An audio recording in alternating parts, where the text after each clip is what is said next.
Saint-Esprit, viens, fond l'atmosphère, descends sur nous, viens, Saint-Esprit, viens, de sa lumière, envahis-nous, le Saint-Jésus.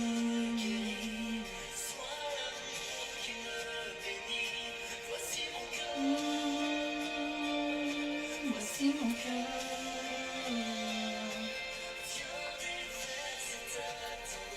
Oh yes. Oh yes.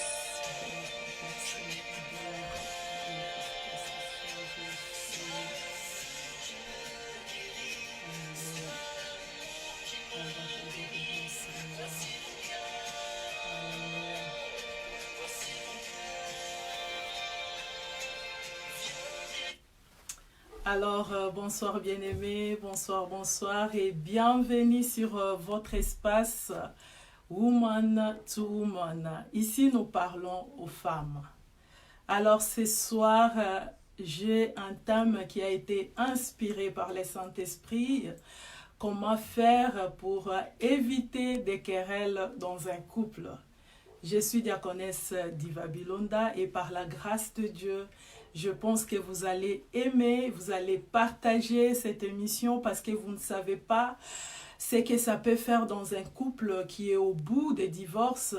Mais à travers ce message, Dieu peut aider ces couples à revenir ensemble, à savoir comment éviter des querelles dans un couple, comment éviter des disputes dans un couple. Alors, sans plus tarder, bien-aimés, je m'en vais introduire mon message avec un verset biblique dans Proverbe 21, le verset 9. La Bible nous dit « Mieux vaut habiter à l'angle d'un toit que de partager la maison avec une femme querelleuse. » Ça, c'est la parole de Dieu. Donc, je pense que c'est simple à comprendre. Donc, un homme qui dit, vaut mieux même qu'il soit quelque part où c'est petit, coincé, mais habiter avec une femme querelleuse, franchement, il ne le souhaite pas. Alors, ce soir, par la grâce de Dieu, je vais essayer de nous expliquer comment nous pouvons éviter des querelles dans un couple. Alors, le point 1, chères femmes, n'est pas parler sous la colère. Voilà. La colère, bien-aimée, si tu sens vraiment que tu es en colère, ce qu'il faut faire, c'est de ne pas parler. Parce que quand tu parles sous la colère, tu risques de dire des choses que tu peux regretter plus tard. Donc la Bible nous dit que vaut mieux, quand tu sens vraiment que tu es en colère, vaut mieux, chère femme, faire un petit tour dehors ou soit monter en haut juste pour te reposer, pour faire passer ta colère. Mais parler sous la colère, ce n'est pas une bonne chose. Cela suscite des querelles dans un couple. Alors, la Bible nous dit qu'un homme en colère excite des querelles et un furieux commet beaucoup de péchés. Ça, c'est la parole de Dieu. C'est-à-dire, quand tu es sous la colère, chère femme, tu risques de commettre, pas tu risques, mais tu vas commettre beaucoup de péchés. Je connais une femme, malheureusement, en colère, elle a essayé de parler, et comme elle faisait des échanges avec son mari, elle est arrivée à insulter sa belle-mère. Histoire triste, au moment où je vous parle, cette femme n'est plus avec son mari. Donc, c'était sous la colère, parce qu'après que sa colère soit passée, cette femme s'est excusée auprès de la belle famille, auprès de son mari, mais personne ne pouvait comprendre cette femme. On nous dit donc, le mariage de cette femme a été gâté. Pourquoi? Parce qu'elle avait parlé sous la colère. Donc, retenons, chère femme, que si tu sens que tu es en colère, vaut mieux ne pas parler, et cela va nous éviter des disputes, des querelles dans un couple. Je pense que vous me suivez. Si vous aimez ce que je suis en train de dire, montrez-le-moi. Si le volume est bien, faites-moi aussi savoir. Que le Seigneur vous bénisse, vous qui êtes déjà connectés. Alors, le deuxième point, pour éviter les disputes dans un couple, il faut parler calmement. Très, très, très, très important, bien aimé, car la Bible nous dit qu'une parole douce calme la fureur. Donc, une parole douce calme la fureur. Donc, je disais, notre deuxième point, c'est parler calmement. Chère femme, tu n'as pas besoin de crier pour qu'on puisse t'entendre. Tu n'as pas besoin d'hausser ta voix pour que ton homme puisse te comprendre.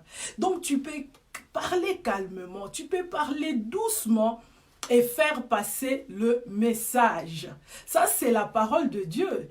Donc, cela va t'éviter des disputes, des troubles dans ton couple. Alléluia. Donc, je voulais ici dire à une femme que, comme la parole nous dit que une parole douce calme la fureur. Vous savez, je suivais un documentaire, je suis tombée sur une policière qui avait arrêté un homme parce qu'il n'avait pas son casque à la tête. Alors, dès que cette policière a arrêté cet homme, je vous dis, le monsieur a commencé à parler. Sa voix était tellement élevée que cette policière, je l'observais, elle était calme, en train de prendre des notes, en train de regarder le monsieur et tout. Le monsieur criait dans tous les sens. Mais cette policière est restée calme, en train de faire son travail, en train de chercher à faire comprendre à ces messieurs, écoute, tu n'as pas de casque sur la tête. S'il arrivait que tu fais un accident, c'est ta vie au fait, c'est toi qui vas perdre ta vie. La femme parlait calmement, mais le monsieur ne voulait rien entendre. Il a crié dans tous les sens, il a crié. À un moment donné, j'ai vu ce monsieur revenir sur la terre. Il a commencé à parler calmement. Alors, la policière, elle a fait son travail, elle a encore essayé d'expliquer au messieurs. Il dit, mais regarde, c'est pour ton bien. Je ne t'ai pas arrêté pour, je ne sais pas faire quoi que ce soit, mais c'est pour ton bien. Parce que tu peux mourir comme ça. Alors, je vois le monsieur qui baisse la voix, qui commence à parler calmement et tout ça. Alors, quand ce monsieur est parti, comme c'était filmé, on a posé la question à la femme. Elle dit, mais qu'est-ce qui fait que vous êtes resté calme pendant que lui criait? Toi aussi, tu pouvais crier. La dame a dit, écoute, moi, je suis une femme. À chaque fois que j'arrête un homme, les hommes cherchent à me faire comprendre que je suis une femme. Malgré que je suis policière, même si j'ai raison, ils parlent toujours. Donc, ils haussent toujours leur voix. Alors, c'est que j'ai déjà compris dans cette histoire, quand ils montent, moi, je reste calme. Je reste calme, je les laisse parler, je les laisse crier. Et à un moment donné, ils vont se calmer. Et puis, voilà, les choses se passent bien. Parce qu'au début de mon service, j'avais aussi tendance de crier. Et quand je criais, ça finissait toujours mal. Je voudrais ici, chère femme, que tu comprennes que ça ne sert à rien d'hausser la voix quand ton mari aussi hausse sa voix. Donc, tu peux les gagner en restant douce. Comme la Bible nous dit comme la Bible nous dit qu'une parole douce calme la fureur. Donc, quand tu parles avec douceur, c'est alors que tu vas gagner ton mari. Il ne faut pas hausser la voix. Si lui, il a déjà haussé la voix, toi aussi, tu hausses la voix. C'est ça qui amène des disputes dans un couple. C'est ça qui amène des troubles, des querelles dans un couple. Je crois que vous m'avez compris. Alors, notre troisième point, c'est la relativiser sur la situation. Relativiser sur la situation pour éviter des querelles dans un couple. Qu'est-ce que je vais dire par là, chère femme? Tu connais ton mari, vous êtes déjà marié, ça fait 10 ans, 20 ans, 25 ans, et tu sais que pendant 25 ans, tu as toujours reproché ton mari de quelque chose qu'il a toujours fait. Par exemple, il laisse souvent ses chaussures au salon. Vous voyez? Donc, il a l'habitude de laisser ses chaussures au salon. Pendant 10 ans, tu as parlé. Et cet homme ne change pas.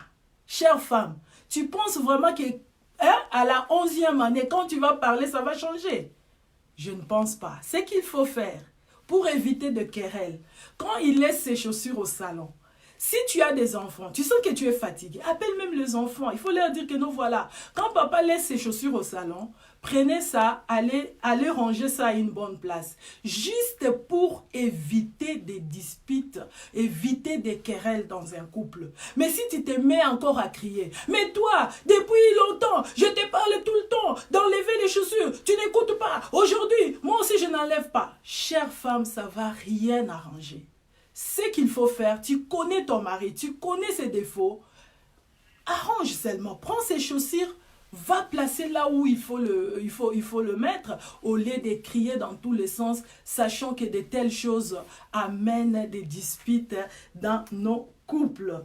Que le Seigneur vous bénisse, nous continuons. Qu'est-ce qu'il faut faire pour éviter de querelles dans nos couples? Éviter de l'accuser. Aïe, aïe, aïe, aïe, aïe, ça, c'est ce qu'on a toujours fait. Tu ne m'aimes pas. Tu me donnes des maux de tête. Tu me détestes. Tu as une autre femme. Ça, c'est ce que nous faisons. Chère femme, tu acquises quelqu'un. Est-ce que tu as des preuves? Les hommes n'aiment pas ça. Quand tu commences à l'acquiser, tu me donnes des maux de tête. Donc le mari va regarder. Donc moi, je donne des maux de tête à cette femme. Donc le mari va se regarder pour dire, mais qu'est-ce que je fais à cette femme? Tu ne m'aimes pas, tu ne me donnes jamais de l'argent. Ah maman, s'il ne t'aimait pas, est-ce qu'il allait t'épouser? Est-ce qu'il allait payer les billets pour toi? Tu as quitté le Congo, tu as quitté Côte d'Ivoire, tu as quitté Cameroun, tu es venu en Europe, cet homme a payé les billets et là tu l'acquises qui ne t'aime pas, qui te donne des maux de tête. Donc lui, il est devenu qui alors? Donc c'est des choses, bien aimées, ça mène des troubles dans un couple.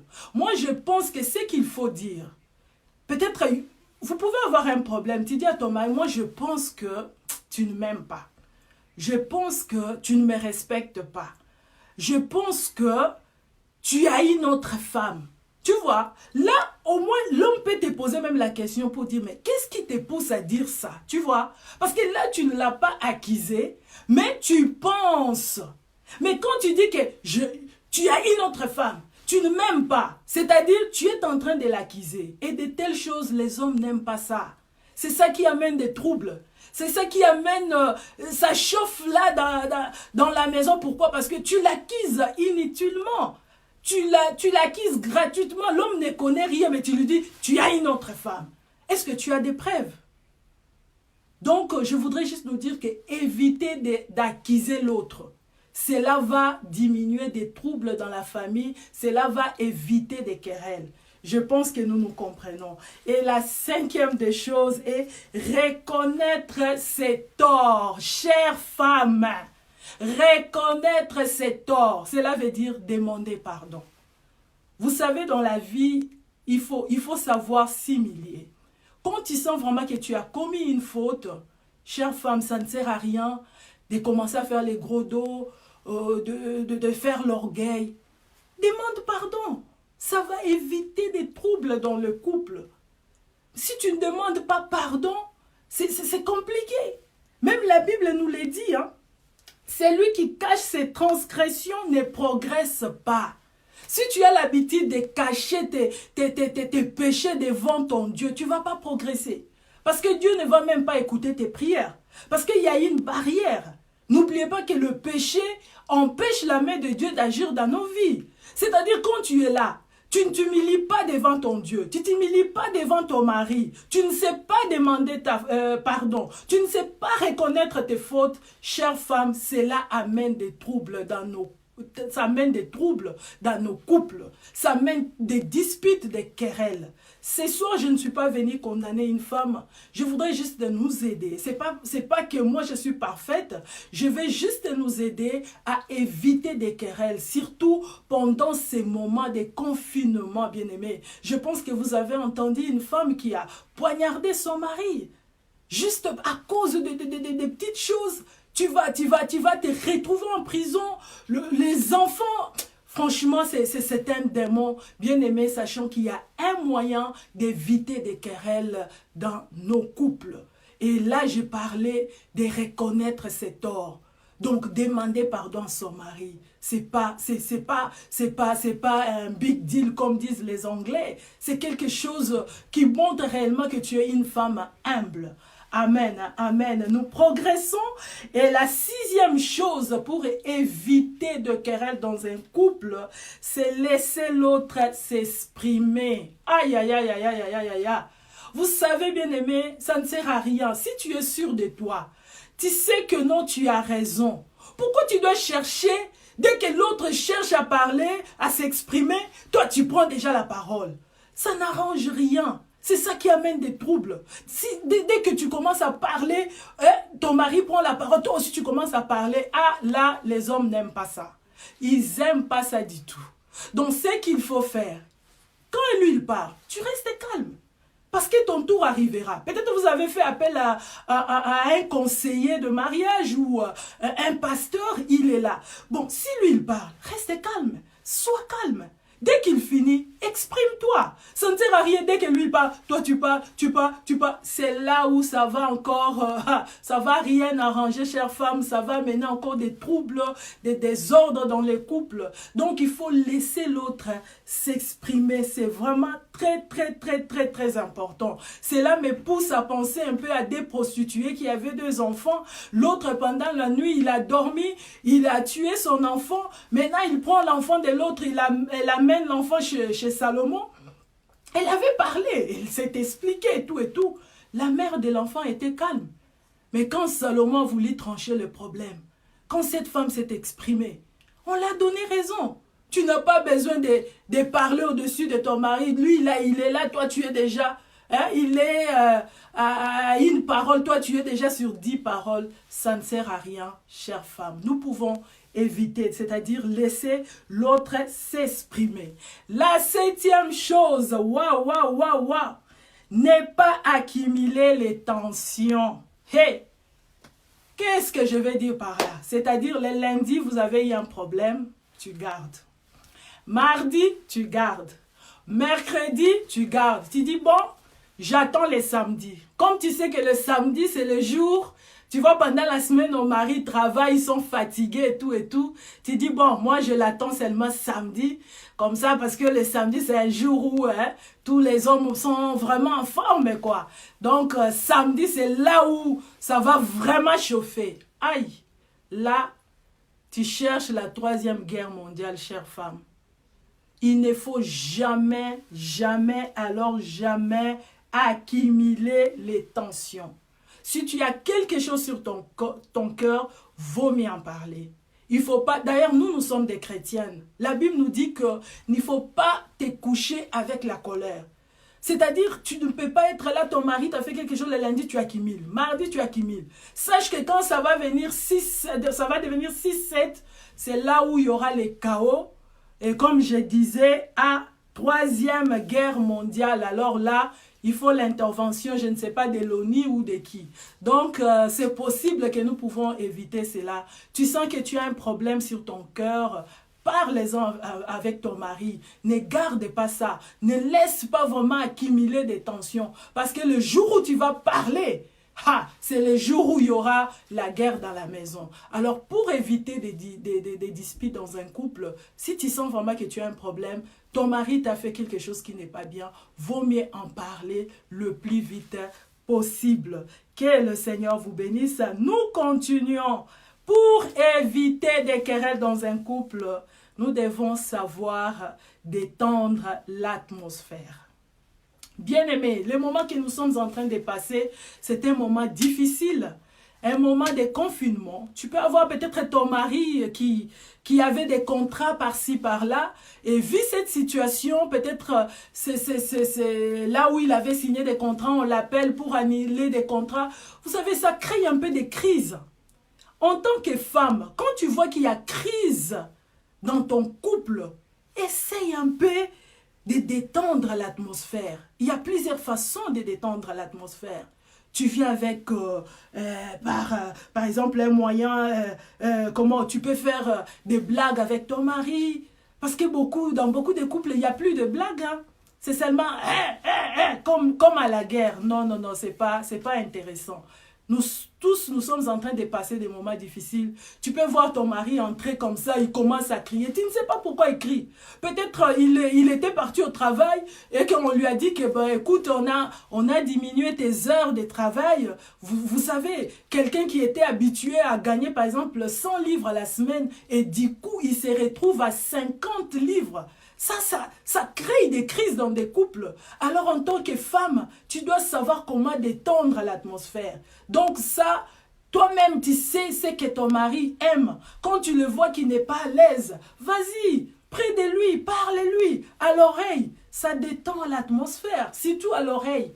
C'est une partie trop sensible, chère femme. Vas-y, parle à l'oreille de ton mari. Tu verras même s'il était en colère comment, quand tu vas lui parler, il va commencer.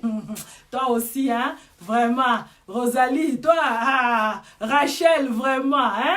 Rosie, qu'est-ce que tu veux? Donc, c'est-à-dire, tu sens vraiment que non, le monsieur qui était un peu en colère, mais parce que tu as soufflé, hein, à son oreille, tu vois que l'atmosphère commence à... Ah oui, je sais que vous savez le faire. Amen, amen, amen. Hein? Alors, la 9e chose avant de finir, parce que nous allons finir bientôt, c'est comme si vous n'aimez pas ce que je suis en train de dire. Si vous aimez, manifestez-vous, chère femme. Alors, la 9e des choses, c'est faire des compromis. Alléluia. Vous savez, les hommes tels qu'ils ont été créés, chère femme, ce sont des boss, hein? Ce sont des chefs. Les hommes tels que tu le vois là, ce sont des chefs bien faits. Ils ont été créés comme ça. Alors, il ne faut pas faire la tête à un homme. Chercher à lui faire comprendre que moi aussi, je suis une femme de fer. Tu n'es pas une femme de fer. Tu es trop faible. Est-ce que vous comprenez? Donc, je disais que faire des compromis. Par exemple, vous pouvez avoir le souhait, par exemple, d'échanger vos fauteuils. Peut-être le mari te dit que non, moi je préfère la couleur blanche. Et toi tu dis non, chérie, moi je préfère la couleur noire. Et ton mari te dit non, non, non, non, moi c'est la blanche ou pas. Et maintenant toi tu te lèves. Hé, tu penses quoi? Je t'ai dit que non, ou soit la couleur noire ou bien rien. Tu sais, si tu fais ça, ça va créer des tensions et des querelles. Tu n'as pas besoin de faire la tête à ton mari. Comme je le disais, c'est un chef. Il faut savoir comment lui parler, lui faire comprendre. Par exemple, tu peux lui dire, écoute chérie, nous avons des petits-enfants à bas âge. Si nous avons des chaises blanches ici, quand les enfants là vont aller toucher des chocolats et tout ça, quand ils viendront encore toucher la chaise, tu vois, ça va encore me donner plus de travail. Des préférences qu'on prenne la couleur noire et prochainement, ou soit quand ces enfants vont grandir, quand ils iront chez eux, alors nous pouvons avoir tous nos meubles en blanc. Donc, tu vois, tu essayes un peu de compromettre avec ton mari, tu cherches comment, et ça aide pour éviter des querelles, chère femme. Mais si tu es là, tu veux le prouver que moi aussi, je suis diva. Ah, bien-aimé, ça ne marche pas. Avec ces messieurs-là, je les connais, je connais bien les hommes. Ça ne marche pas comme ça. Mais il y a toujours une façon de leur parler. Donc, comme je disais, tu vas tout près de son oreille, tu souffles un tout petit peu, ça va détendre l'atmosphère. Et tu vas voir, il va te dire, ok. Voilà, c'est comme ça. Alors, pour finir, chère femme, la dernière des choses est d'accepter les défauts de l'autre. Waouh. Donc, si tu aimes quelqu'un, tu vas accepter ses défauts. Proverbe 4, le verset 8 nous dit, « La haine excite des querelles, mais l'amour couvre toutes les fautes. » Chère femme, si tu aimes ton mari, tu vas couvrir toutes les fautes. Tu vas accepter ses défauts. Comme tout à l'heure, là, je vous ai donné l'exemple. Tu sais qu'il est un peu négligent, il laisse ses histoires partout. Par amour, chère femme, tu vas t'y ramasses, tu arranges quelque part. Ce n'est pas la fin du monde. Ce n'est pas en faisant cela qu'on va dire que si tu es une femme, je ne sais pas comment, une bête. Non, la Bible nous dit que la femme sage bâtit sa maison. Hein? Tu ne peux pas bâtir ta maison sur des querelles. Il faut couvrir des fautes de ton mari. Même si on t'apprend, aujourd'hui tu es chez toi, quelqu'un t'appelle, que j'ai vu ton mari avec une fille et tout ça. Ce n'est pas, tu commences à raconter à tout le monde. Tu sais que mon mari, il a fait ceci, mon mari a fait cela. Là, il n'y a plus l'amour, c'est la haine. Si tu vois une femme commencer à faire de telles choses, il faut vérifier est-ce qu'il y a encore de l'amour dans le cœur de cette femme. Même si tu attrapes ton mari en flagrant délit, ce n'est pas sur les réseaux sociaux que tu vas aller parler. Ce n'est pas sur les réseaux sociaux que tu vas balancer la nudité de ton mari. Chère femme, non, non, non, non, non, non, non. Là, tu n'as plus l'amour. Si tu as l'amour, la Bible nous dit que l'amour couvre toutes les fautes. Quand on dit toutes les fautes, même les fautes là le plus difficile à supporter. C'est-à-dire, on te dit que ton mari, on l'a vu là-bas. Mais toi, parce que tu aimes ton mari, tu pardonnes, tu couvres, tu n'en parles pas. Parce que vous êtes une seule chair. Sache que quand tu fais ça à ton mari, tu étales la nudité de ton mari. C'est toi-même. Tu t'es étalé sur la place publique, bien-aimé. Nous devons faire attention. Si tu aimes ton mari, tu vas couvrir ses fautes. Tu vas accepter ses fautes. Parce que toi aussi, tu as des défauts. Regarde un peu combien de fois ton mari t'a déjà reproché de quelque chose. Tu n'arrives pas à abandonner cela. Ce n'est pas facile de changer quelqu'un. Si c'était facile, commence d'abord toi-même à te changer. C'est là où tu vas voir que ce n'est pas chose facile. Donc, pour éviter de querelles dans un couple, nous devons accepter les défauts de l'autre. Cela prouve réellement que nous aimons notre prochain ou notre mari. Et cela va nous éviter beaucoup de troubles. Donc, c'était par la grâce de Dieu, les petits messages que j'avais à passer aux femmes pendant ces moments de confinement. Je sais que ce n'est pas évident. Nous étions habitués à ne pas nous voir tout le temps. Mais du coup, les choses ont changé.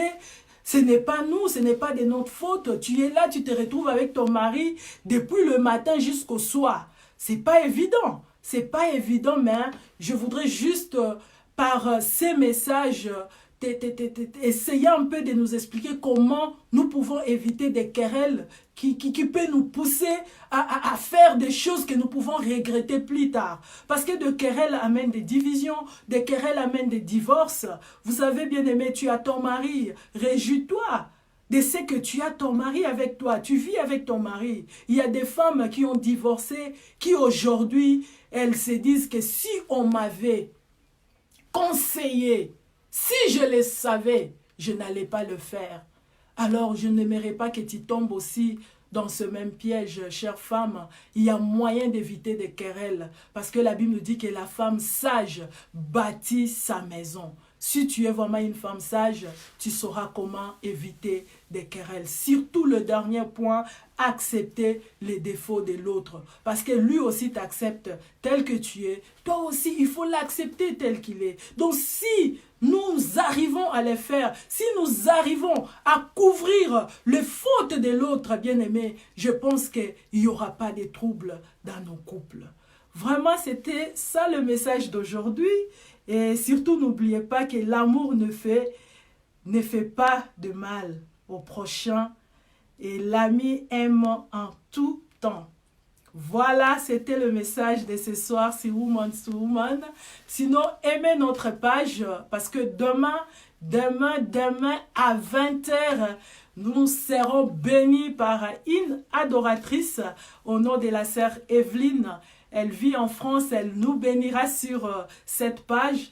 Je vous conseille vraiment d'aimer la page. Et si vous avez aimé aussi les messages, partagez parce que ça peut toujours bénir une femme quelque part. C'était la voix d'une femme à une autre femme. Que le Seigneur vous bénisse. Bye bye.